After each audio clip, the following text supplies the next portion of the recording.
बाग सेवनिया कुछ बंदिया समाज व्यापारी संघ समिति के द्वारा 10 वर्षों से गणेश जी की झांकी बिठाई जा रही है। हर वर्ष की तरह इस वर्ष भी हर्ष उल्लास के साथ गणेश जी को बिठाया और पूरे बाग सेवनिया में गणेश उत्सव धूमधाम से मनाया और पूरे बाग सेवनिया को सजाया गया। 11 दिन चले गणेश उत्सव को लोगों ने काफी धूमधाम से मनाया और 7 तारीख को बप्पा की आखिरी आरती कर बाग सेवनिया के राजा का चल समारोह निकाला गया। वही डीजे की धुन पर उत्साह में होकर झूमे बाग सेवनिया के रहवासी।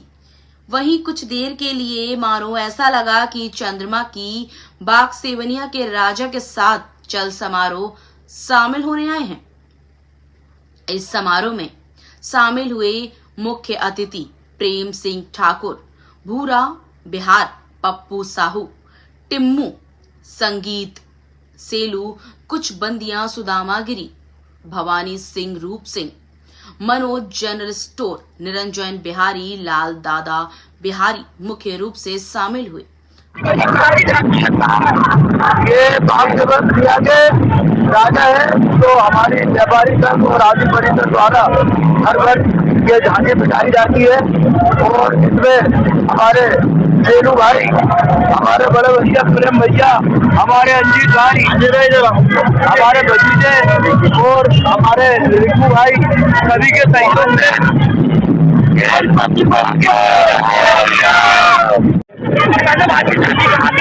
बाग सेवनिया जो भोपाल शहर के राजा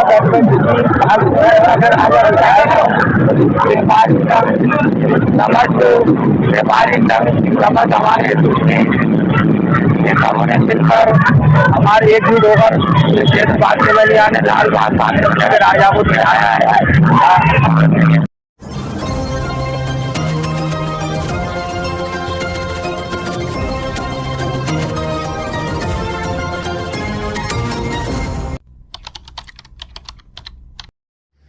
इंटास फाउंडेशन द्वारा वर्ल्ड फिजियोथेरेपी डे पर हीमोफीलिया जागरूकता शिविर का आयोजन भोपाल। वर्ल्ड फिजियोथेरेपी दिवस के अवसर पर आज इंटास फाउंडेशन भोपाल द्वारा हीमोफीलिया ग्रस्त मरीजों के लिए एक विशेष जागरूकता शिविर का आयोजन किया गया। इस अवसर पर डॉक्टर फोजियो रानी द्वारा मरीजों के लिए फिजियोथेरेपी सेशन आयोजित किया गया, जिसमें बड़ी संख्या में हीमोफीलिया से पीड़ित मरीजों ने भाग लिया। शिविर का उद्देश्य हीमोफीलिया से ग्रस्त मरीजों को फिजियोथेरेपी के महत्व के प्रति जागरूक करना और उन्हें जीवन की गुणवत्ता सुधारने हेतु आवश्यक तकनीकों की जानकारी देना था।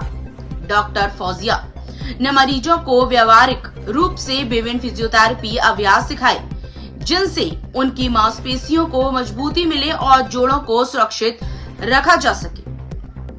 इंटास फाउंडेशन द्वारा सभी प्रतिभागियों को निःशुल्क फिजियोथेरेपी किट वितरित की गई। इस अवसर पर मध्य प्रदेश के हीमोफीलिया काउंसलर श्री रवि चौहान ने बताया कि संस्था मरीजों को न केवल निःशुल्क फैक्टर उपलब्ध कराती है, बल्कि उनकी देखभाल के लिए आवश्यक सेवाएं भी प्रदान कर रही है, ताकि वे भी सामान्य जीवन जी सकें।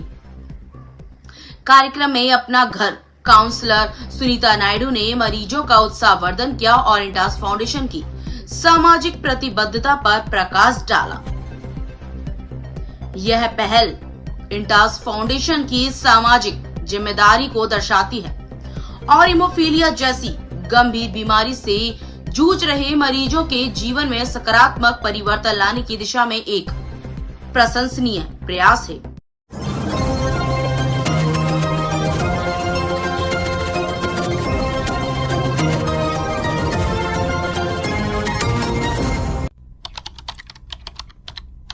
राजधानी भोपाल में दशहरा पर अनेक जगहों पर रावण दहन होता है, लेकिन राजधानी भोपाल में एक जगह ऐसी भी है जहां हर साल रावण की ऊंचाई 1 फीट कम होती है।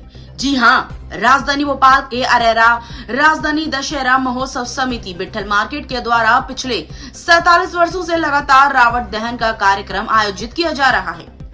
अरेरा राजधानी दशहरा महोत्सव समिति बिट्ठल मार्केट द्वारा यह निर्णय लिया गया कि इस बार 55 फीट के रावण का दहन किया जाएगा।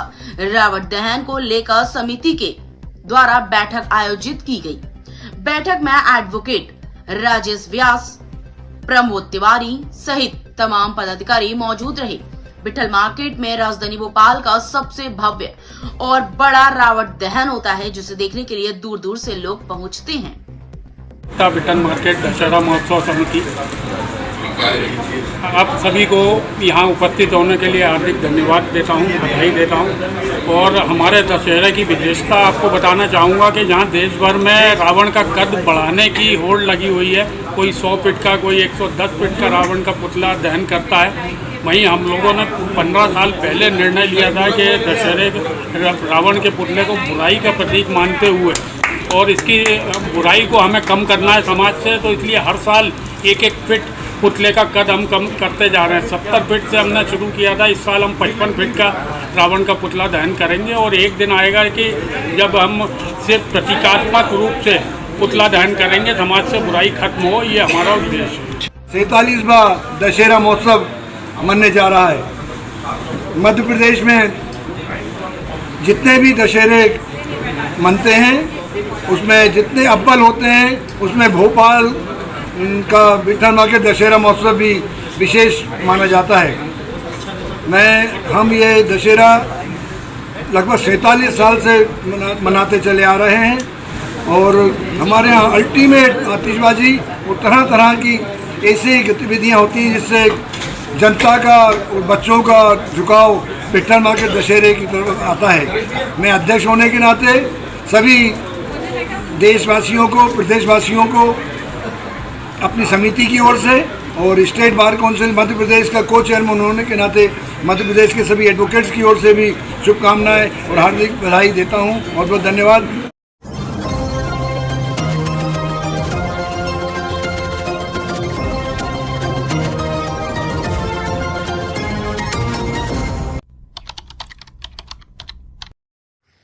इंदौर अस्पताल में हुई घटना पर मंत्री विश्वास कैलाश सारंग का बयान, व्यवस्थाएं चुस्त दुरुस्त हैं। इस तरह की घटनाओं को लेकर सख्ती से कम हो रहा है। मंत्री सारंग, इंदौर में हुई घटना दर्दनाक है। मंत्री सारंग, दोषियों पर सख्त कार्रवाई होगी। मंत्री सारंग, यह सुनिश्चित किया जाएगा कि इस तरह की घटना किसी भी अस्पताल में न हो। मंत्री सारंग टैरिफ पे वो बात कर रहे थे अमेरिका को लेकर, तो उस संदर्भ में उन्होंने कहा कि देखिए, ये कांग्रेस की आदत है। जमीन तो कांग्रेस की समाप्त हो चुकी है, जनता ने उन्हें पूरे तरह नकार दिया है। अपनी खींच वो अब केवल नरेंद्र मोदी जी के खिलाफ निकालने की कोशिश करते हैं। कभी कांग्रेस की यात्रा में नरेंद्र मोदी जी की स्वर्गीय माता जी को गाली देने की बात हो, कभी उन्हें मौत का सौदागर कहने की बात हो, अंतर्राष्ट्रीय स्तर पर इस देश के चुने हुए प्रधानमंत्री को अपमानित करने की बात हो। कांग्रेस लोकतंत्र को तार तार कर रही है। कांग्रेस के नेता नरेंद्र मोदी जी को भला बुरा नहीं कह रहे, बल्कि इस देश के उस प्रधानमंत्री को भला बुरा कह रहे जिसको जनता ने चुना है। लोकतंत्र में इस तरह की कोई पद्धति स्वीकार योग्य नहीं है। खड़गे जी क्या बोलते हैं, क्या समझते हैं? जिनको राष्ट्रीय अध्यक्ष बनने के बाद कमरे के अंदर आने की अनुमति प्रियंका गांधी और राहुल गांधी से लेना हो, उनको अपनी स्थिति का आकलन स्वयं करना चाहिए। और नरेंद्र मोदी जी के खिलाफ इस तरह की टिप्पणी निश्चित रूप से इस देश का अपमान है, इस देश की जनता का अपमान है। देखिए, कार्रवाई की गई है, सख्त कार्रवाई की गई है। ऐसे किसी भी तत्व को बख्शा नहीं जाएगा जो शांति में खलल डालते हैं। मध्य प्रदेश शांति का टापू है और इस तरह के धार्मिक आयोजन में यदि ऐसी कहीं भी किसी भी तरह की गड़बड़ी होगी तो उसके खिलाफ कार्रवाई होगी, सख्त कार्रवाई होगी, ये निर्देश दिए गए। बर्बाद मसद को लेकर तो उसे भगा दिया कि जाओ मोदी साहब के पास जाओ, और कहा ये यहाँ पर छपने के लिए हमारे पास मत आओ। अब देखिए, कांग्रेस को न जनता से मतलब है न जनता की समस्याओं से मतलब है। वो तो अपनी राजनीतिक रोटी सेकने के लिए राजनीति कर रहे हैं। खड़गे जी की स्थिति तो बहुत खराब है। 10 जनपद की ड्यूटी पर अपने आप को स्थापित करने के लिए वो इस तरह की बातें करते हैं, पर सही मायने में खड़गे जी ने जो किया है ये इस देश के किसानों का अपमान है और कांग्रेस हर समय किसानों का अपमान करती रही है। में गाय दिख रही है कहीं पर। देखिए, व्यवस्थाएं चुस्त दुरुस्त है, पर इस तरह की घटनाओं को लेकर सख्ती से कार्रवाई की गई है। निश्चित रूप से इंदौर में जो हुआ है वो बहुत दर्दनाक है। बाकी जो दोषी हैं उन पर कार्रवाई हुई है और ये सुनिश्चित किया गया है और ऐसे निर्देश दिए गए हैं कि ये सुनिश्चित किया जाए कि इस तरह के किसी भी घटनाएं किसी भी अस्पताल में ना हो। टैरिफ पे वो बात कर रहे थे अमेरिका को लेकर, तो उस संदर्भ में उन्होंने कहा कि देखिए, ये कांग्रेस की आदत है। जमीन तो कांग्रेस की समाप्त हो चुकी है, जनता ने उन्हें पूरे तरह नकार दिया है। अपनी खींच वो अब केवल नरेंद्र मोदी जी के खिलाफ निकालने की कोशिश करते हैं। कभी कांग्रेस की यात्रा में नरेंद्र मोदी जी की स्वर्गीय माता जी को गाली देने की बात हो, कभी उन्हें मौत का सौदागर कहने की बात हो, अंतर्राष्ट्रीय स्तर पर इस देश के चुने हुए प्रधानमंत्री को अपमानित करने की बात हो। कांग्रेस लोकतंत्र को तार तार कर रही है। कांग्रेस के नेता नरेंद्र मोदी जी को भला बुरा नहीं कह रहे, बल्कि इस देश के उस प्रधानमंत्री को भला बुरा कह रहे जिसको जनता ने चुना है। लोकतंत्र में इस तरह की कोई पद्धति स्वीकार योग्य नहीं है। खड़गे जी क्या बोलते हैं, क्या समझते हैं? जिनको राष्ट्रीय अध्यक्ष बनने के बाद कमरे के अंदर आने की अनुमति प्रियंका गांधी और राहुल गांधी से लेना हो, उनको अपनी स्थिति का आकलन स्वयं करना चाहिए। और नरेंद्र मोदी जी के खिलाफ इस तरह की टिप्पणी निश्चित रूप से इस देश का अपमान है, इस देश की जनता का अपमान है। देखिए, कार्रवाई की गई है, सख्त कार्रवाई की गई है। ऐसे किसी भी तत्व को बख्शा नहीं जाएगा जो शांति में खलल डालते हैं। मध्य प्रदेश शांति का टापू है और इस तरह के धार्मिक आयोजन में यदि ऐसी कहीं भी किसी भी तरह की गड़बड़ी होगी तो उसके खिलाफ कार्रवाई होगी, सख्त कार्रवाई होगी, ये निर्देश दिए। में गाय दिख रही है कहीं पर। देखिए, व्यवस्थाएं चुस्त दुरुस्त है, पर इस तरह की घटनाओं को लेकर सख्ती से कार्रवाई की गई है। निश्चित रूप से इंदौर में जो हुआ है वो बहुत दर्दनाक है। बाकी जो दोषी हैं उन पर कार्रवाई हुई है और ये सुनिश्चित किया गया है और ऐसे निर्देश दिए गए हैं कि ये सुनिश्चित किया जाए कि इस तरह के किसी भी घटनाएं किसी भी अस्पताल में ना हो। बर्बाद फसल को लेकर तो से भगा दिया कि जाओ मोदी साहब के पास जाओ और कहा यहाँ पर छपने के लिए हमारे पास मत आओ। अब देखिए, कांग्रेस को न जनता से मतलब है न जनता की समस्याओं से मतलब है। वो तो अपनी राजनीतिक रोटी सेकने के लिए राजनीति कर रहे हैं। खड़गे जी की स्थिति तो बहुत खराब है। 10 जनपद की ड्यूटी पर अपने आप को स्थापित करने के लिए वो इस तरह की बातें करते हैं, पर सही मायने में खड़गे जी ने जो किया है ये इस देश के किसानों का अपमान है और कांग्रेस हर समय किसानों का अपमान करती रही है।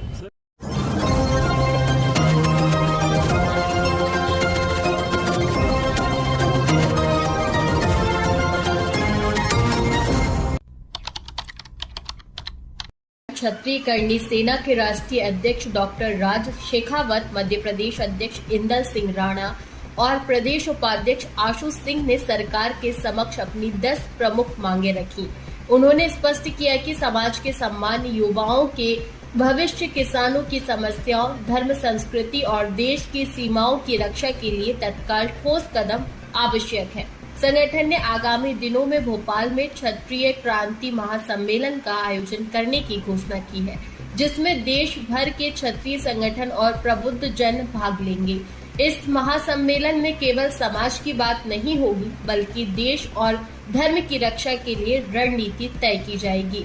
संगठन ने कहा कि अब केवल ज्ञापन नहीं, बल्कि आंदोलन की नीति पर समाज चल रहा है और सरकार को इन मुद्दों पर जवाब देना होगा। सम्मेलन हम 10 सूत्री मांगों को लेकर कर रहे हैं हमारे। पहले जिसमें मांग है हमारी हरदा प्रकरण को लेकर। आप बीते दिनों में देखा होगा कि हरदा में किस तरह से हम शांतिपूर्ण तरीके से हमारा आंदोलन, धरना प्रदर्शन कर रहे थे, लेकिन प्रशासन ने कितनी बर्बरता से लाठीचार्ज करके छात्रावास में भी वहाँ घुसे। करणी सेना पे लाठी चलाना कोई बड़ी बात नहीं, करणी सेना पे लाठी चलाएं, कोई दिक्कत नहीं, हम तैयार हैं, उस चीज़ के लिए प्रिपेयर हैं, प्रशासन से हम तैयार हैं। लेकिन हमारी जो आन बान शान है छात्रावास, वहाँ जाकर बच्ची के साथ अदर व्यवहार करना और लाठी भांजना, ये कहाँ का न्याय है? ये हम मुख्यमंत्री जी से और वहाँ के प्रशासन से और वहाँ के जो सत्ता के लोभी हैं जिनको सत्ता से बेदखल कर दिया है, ऐसे बीजेपी की भूमिका में रहने वाले कमल पटेल नाम लेकर बोलूँगा, ऐसे लोगों से हम जवाब पूछना चाहते हैं। और बीजेपी इनको निष्कासित कब करेगी, हम ये भी बीजेपी से पूछना चाहते हैं, क्योंकि 90% जो वोट है राजपूतों का वो भाजपा को जाता है, भाजपा को समर्थन करता है। लेकिन उसकी वजह से हम पूरी भाजपा को बाइकआउट कर दें, ये भी क्षत्रिय नीति चाहता है। तो जो जिसने बर्बरता करी है उस पर प्रशासनिक कार्रवाई और पार्टी से बाहर का रास्ता कब दिखाया जाएगा, ये हम पूछना चाहते हैं। दूसरी हमारी मांग है ईडब्ल्यूएस के आरक्षण को लेकर। ईडब्ल्यूएस में 10% आरक्षण अभी स्वर्ण को दिया जाता है, हम इस आरक्षण को 20% बढ़ाने की मांग करते हैं। इसके सरलीकरण की मांग करते हैं ताकि हर वर्ष प्रत्येक वर्ष छात्रों को परेशान ना होना पड़े और बार बार प्रमाण पत्र के लिए प्रमाण पेश ना करना पड़े। हम इसमें सरलीकरण की मांग चाहते हैं।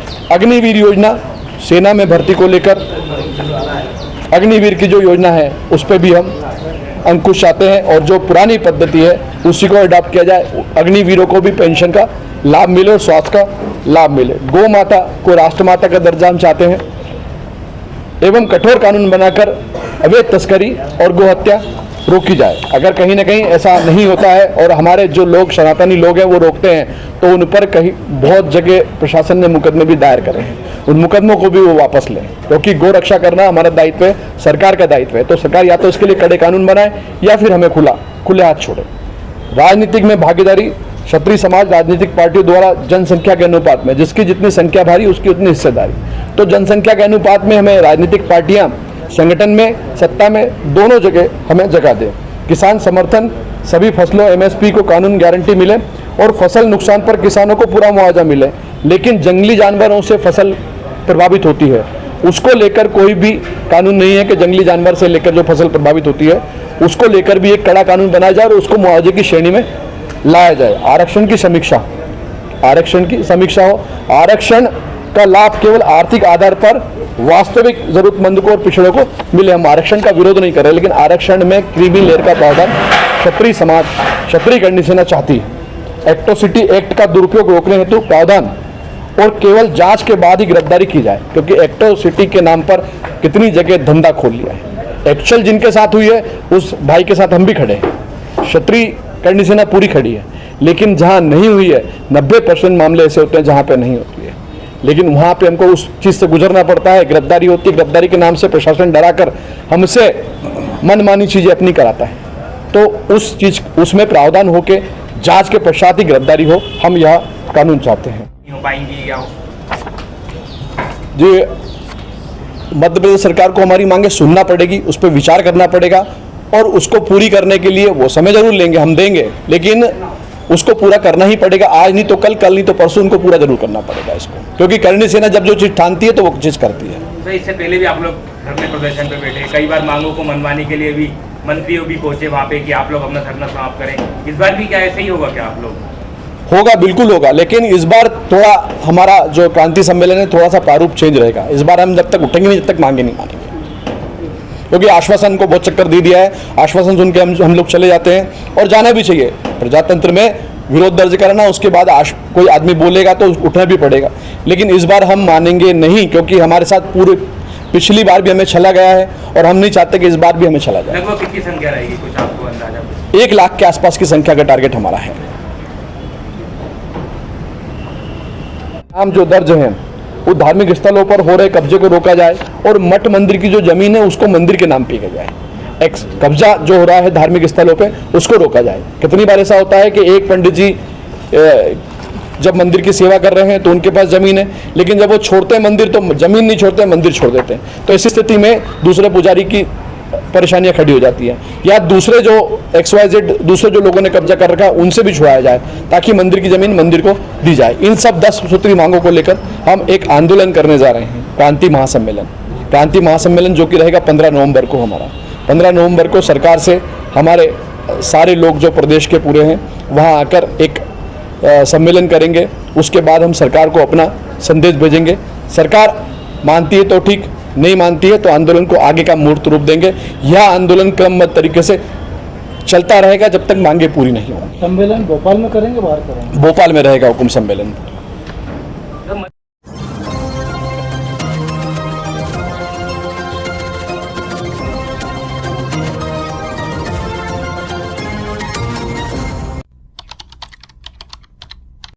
भोपाल में थाना कोहेफिजा क्षेत्र के वीआईपी रोड पर एक सड़क हादसे में युवक की जान चली गई। दुर्घटना इतनी तेज थी कि कार के पर खच्चे उड़ गए।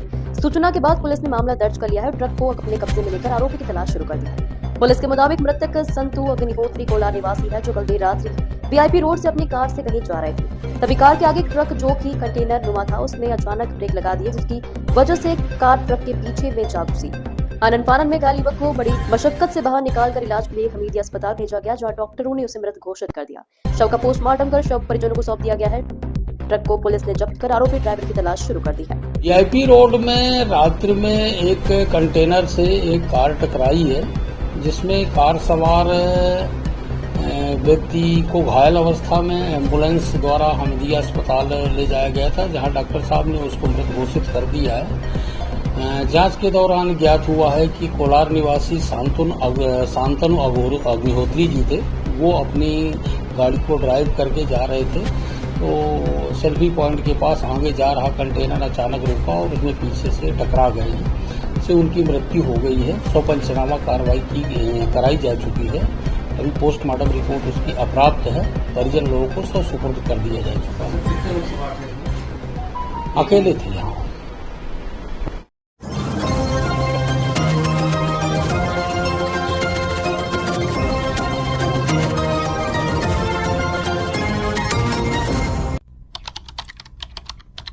विशाल कलश यात्रा के साथ श्रीमद् भागवत कथा का शुभारंभ। श्री सिद्धेश्वर साईं हनुमान मंदिर, बंजारी चौराहा, कोलार रोड, भोपाल में 7 दिवसीय श्रीमद् भागवत कथा एवं देवश्री मनुष्य तृतीय तर्पण का शुभारंभ कलश यात्रा के साथ किया गया। यह आयोजन 8 सितंबर से 14 सितंबर रविवार तक चलेगा। वैदिक आचार्य पंडित देवेंद्र दुबे ने बताया कि इस कार्यक्रम का उद्देश्य समस्त मृत आत्माओं की शांति एवं परमपिता परमात्मा के श्री चरणों में शरणागति प्राप्त करना है। इस आयोजन में प्रसिद्ध भगवत नमस्कार। श्री सिद्धेश्वर साईं हनुमान मंदिर में मैं डॉक्टर नीलिम्प त्रिपाठी 7 दिवसीय श्रीमद् भागवत की पुनीत कथा का हम लोग श्रवण कर रहे हैं। ये पितृपक्ष चल रहा है, तो पितरों के निमित्त, विश्व शांति के निमित्त, लोक कल्याण के निमित्त हम लोग श्रीमद् भागवत की कथा कह रहे हैं। आचार्य देवेंद्र जी के आचार्यत्व में यहाँ क्षेत्र में, कोलार परिक्षेत्र में लाखों लाख जनता जिनके अंतःकरण में धर्म, अध्यात्म, विद्या, विभूति और ज्ञान है तथा पितरों के प्रति श्रद्धा है, हम सब लोग मिलकर लोक कल्याण के लिए यह श्रीमद् भागवत की कथा कह रहे हैं। आप सबसे अनुरोध है कि यथासंभव अवश्य पधारें। भगवान के नाम में, धाम में, काम में थोड़ा सा भी आपका सहयोग अत्यंत महनीय है। भगवत कार्य में थोड़ा सा भी सहयोग बहुत पुनीत होता है। इसलिए आप लोग तन मन धन से आएं, सहयोग करें, देव दर्शन करें, भगवत कथा का श्रवण करें। आप लोगों के लिए कल्याण की कामना करते हैं। हरिओम। कब से कथा शुरू हुई है, कब तक चलेगी? कथा आज सोमवार से ही प्रारंभ होने जा रही है, जिसका अभी 2 बजे से कलश यात्रा का प्रारंभ होने जा रहा है, जिसमें आप सादर आमंत्रित किए गए हैं। और यह कथा 7 दिवसीय है, 7 दिन तक चलेगी। 14 तारीख तक यह कथा चलेगी, सोमवार से रविवार तक, जिसके मुख्य यजमान श्री विष्णुकांत वर्मा जी एवं अतीत पवार जी हैं। और समस्त कॉलोनी के भक्तगण, आशीर्वाद कॉलोनी, दानिश हिल्स और बंजारी कॉलोनी के समस्त भक्तगणों ने इस कथा में आयोजन में हिस्सा लिया है। सब अपने थोड़ा थोड़ा सहयोग करके कथा का आगे बढ़ाने का प्रयास कर रहे हैं। और ये हमारा सत्य संकल्प है कि हम प्रतिवर्ष, हर वर्ष नई नई कथाएं यहाँ भक्तों को श्रवण करवाएं। और कथा का श्रवण का समय रहेगा 3 से 6। कथा सिद्धेश्वर साईं हनुमान मंदिर, कोलार रोड, बंजारी चौराहा, भोपाल में है।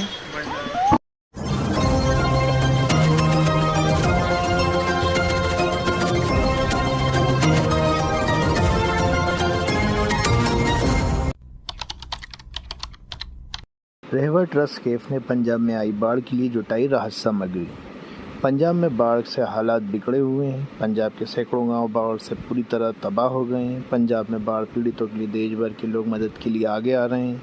इसी कड़ी में राजधानी भोपाल से रहबर ट्रस्ट के द्वारा भी पंजाब के बाढ़ पीड़ितों के लिए आगे आए हैं। ट्रस्ट के सदस्यों ने बयान जारी करते हुए कहा कि मुश्किल घड़ी में हम सभी पंजाब के लोगों के साथ खड़े हैं। उन्हें राहत के तौर पर ज़रूरी सामग्री इकट्ठा कर उन्हें पहुँचाने का काम कर रहे हैं। मैं तमाम देशवासियों से और ख़ास करके अपने तमाम ऐसे वॉलंटियर्स जिसमें कि भोपाल के, मध्य प्रदेश के, इन तमाम लोगों को मालूम है कि पंजाब के साथ साथ में यहाँ तक कि हिमाचल और कश्मीर में भी किस तरह की आपदा यानी आसमानी कहर में जो बरपा हुआ है, उसके लिए हम लोगों को तमाम अपने बिरादरान मिल्लत देशवासियों से मैं गुजारिश करता हूँ कि तमाम सिख भाइयों के लिए बढ़ चढ़ कर मदद के लिए सामने आए। मैं शाही इमाम उस्मान लदवानी साहब और उसके साथ साथ में रहबर ट्रस्ट के कैफ और सुनील सूद, हमारे मध्य प्रदेश के जो है आरिफ मसूद साहब मिले जो हैं, इन्होंने बहुत बड़े पैमाने पे गल्ला और ख़ास करके सूखा गल्ला जिसमें कि चावल, दाल और उसके साथ साथ में गेहूँ वगैरह है, यहाँ तक कि बिस्किट्स वगैरह है और लाइफ सेविंग ड्रग्स है, तिरपाल है, चादरें हैं, कपड़े हैं, जो हमारे सिख भाइयों के लिए इमीडिएट जरूरत की सामान हो सकता है, उसके लिए मोबिलाइज किया गया है। और हमारे सूफिया मस्जिद में बाकायदा जो है इसका सेंटर बनाया गया है। भोपाल में तो कम से कम 10 से 12 जगह सेंटर बनाया गया है। उसी तरह से ये हमारे कौम मिल्लत के लिए बहुत ही फ़ख्र की बात है कि शाही इमाम वहाँ पे उन्होंने बाकायदा हमारे मदरसे, मसाजिद, खानकाहें को सबको ओपन कर दिया है। उन्होंने अपील जारी किया है। मैं समझता हूँ कि जो आसपास के तरफ के लोग, खास के जमीयत के लोग और जो हमारे सोशल वर्कर्स हैं, बिरादरान मिल्लत के लोगों ने बढ़ चढ़ के काम किया, जिसमें कि मेवात को देखा जाए और जमीयत के लोग देखा जाए और तमाम ऐसे ऑर्गेनाइजेशन जो कि सोशल वर्क काम कर रही हैं, इनको जो है हमारे गुरुद्वारा के साथ में कोऑर्डिनेशन और कोऑपरेशन करके काम करना चाहिए। और हमारे सिख ब्रदर्स जो है देखा जाए तो तमाम तरह के क्राइसिस में पैलेस्टाइन से लेकर और यमन से लेकर नेशनल इंटरनेशनल लेवल पे काम करते हैं। आज उनके साथ इस घड़ी में जो आपदा की घड़ी है, हम लोग उनके साथ खड़े होना चाहिए और बढ़ चढ़ के मतलब भाग लेना चाहिए। और किसी तरह से गुरुद्वारा जो समिति है, गुरुद्वारा कमेटी है, उनके साथ कोऑर्डिनेट करके ज़्यादा से ज़्यादा ताउन करना चाहिए। यहाँ पे सब लोगों ने ये कहा है कि जिस तमाम तरह के जो है गल्ला, जो सूखा गल्ला हो, जो खराब वराब ना हो, जैसे चावल, दाल वगैरह है, यहाँ तक कि बिस्किट्स हैं, ड्राई मिल्क है और कपड़े वगैरह है, वहाँ पे दिया जाना चाहिए, भेजा जाना चाहिए। लोगों ने खास करके ये मना किया है कि किसी तरह का कोई कैश वगैरह की लेन देन ना हो। इसको लोगों ने स्ट्रिक्टली जो है मना किया कि ना होना चाहिए। इसको जो है गुड्स के फॉर्म में कि चादर है, कंबल है, ब्लैंकेट है, तिरपाल है और मॉस्किटो नेट्स वगैरह है, उसको जाना चाहिए। आखिर में जिस तरह के अपील हमारे वहाँ पे शाही इमाम ने, यहाँ के आरिफ मसूद साहब ने किया है, तमाम ऑर्गेनाइजेशन को जो पंजाब के अतराफ में लगे हुए बॉर्डर्स पे जो काम कर रहे हैं, उनकी हमें मदद करनी चाहिए। और इसके लिए ज़रूरी है कि जिस तरह से शाही इमाम ने वहाँ के खानकाहें, मस्जिद, मसाजिद और मदरसों को खोल दिया है, यहाँ पे भी हमारे जितने भी इस तरह के ऑर्गेनाइजेशंस हैं और सोशल ऑर्गेनाइजेशंस हैं, लोकल बॉडीज जिसपे कि गुरुद्वारा समिति है, कमेटी के लोगों से कोऑर्डिनेट करके बढ़ चढ़ के हमको मदद करनी चाहिए, ताकि सिख भाइयों की पूरी मदद हो सके। ये वो कौम है जो हर जगह, हर आपदा मुसीबत में हमेशा खड़ी रही है और लोगों की मदद करती है। आज उनके ऊपर इतनी बड़ी मुसीबत आई है, तो हम लोगों को बढ़ चढ़ के हिस्सा लेना चाहिए। आप सबको मालूम है कि पंजाब का जो है मोर देन 50% डिस्ट्रिक्ट, जिसमें कि 23 जिले ऐसे हैं जहाँ की पूरे बाढ़ में डूब चुके हैं। यहाँ तक कि पंजाब का जो पाकिस्तान के साथ बॉर्डर है, वो पूरा वाश हो चुका है, गांव का गांव वहाँ पे डूब चुका है। तो कुल मिला के जितने भी ऐसे ऑर्गेनाइजेशन जो काम कर रहे हैं, उनके साथ हमें कोऑर्डिनेट करके, खास करके गुरुद्वारा समिति प्रबंधक कमेटी है, लोकल बॉडी लेवल पे या दिल्ली लेवल पे या पंजाब लेवल पे, उनके साथ मिलके हमें उनकी मदद करनी चाहिए, सहायता करनी चाहिए। इन्हीं बातों के साथ मैं अपनी बात को खत्म करता हूँ। आप सबका बहुत बहुत शुक्रिया।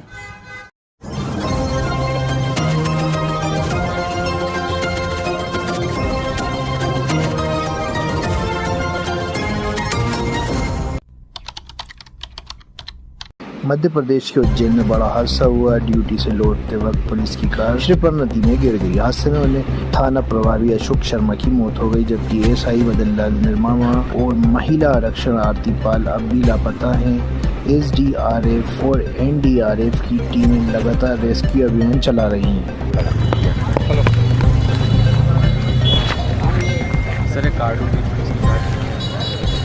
बहुत ही दुखद घटना हुई है। हमारे उन्हेल थाना प्रभारी अशोक शर्मा जी, उनके साथ निनामा साहब और एक महिला आरक्षक आरती सिंह। एक 2 दिन पूर्व एक 14 साल की बच्ची मिसिंग हुई थी, जो घर से सिम लेकर गई थी। उसकी तलाश में रात में रवाना हुए थे जुलूस के बाद। इसी दौरान इनकी गाड़ी जो अमेज़ है वो डिसबैलेंस होके बड़े पुल से नीचे गिरी। अभी करीब 2-2.5 किलोमीटर आगे अशोक शर्मा जी का शव हम लोगों ने बरामद किया है यहाँ भैरवगढ़ पुल के नीचे से। अभी एनडीआरएफ की टीम भी लगी है, बाकी दोनों के लिए भी हमारी सर्च जारी है। ये बहुत ही दुखद घटना है और हम सब इसी परिवार के साथ हैं, परंतु ड्यूटी है तो हम लोग पहले बॉडी रिकवर करने का प्रयास करेंगे।